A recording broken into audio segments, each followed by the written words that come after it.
పోతన భాగవతము బలిని బంధించుట అనేటువంటి సందర్భాన్ని ఇప్పుడు మనం తెలుసుకుంటూ ఉన్నాము.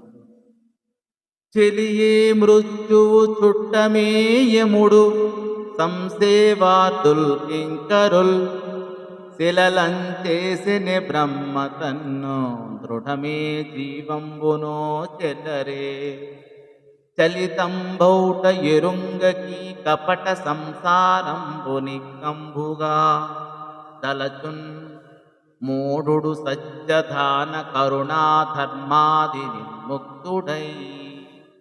అయ్యయ్యో, మృత్యు ఏమైనా ఆప్తమిత్రమా ఏమిటి, లేక యముడు దగ్గర చుట్టమా?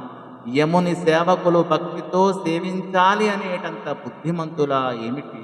పోనీ ప్రాణం ఏమైనా శాశ్వతమా, లేక ఈ శరీరాన్ని బ్రహ్మ రాళ్లతో కాని మరిచాడా?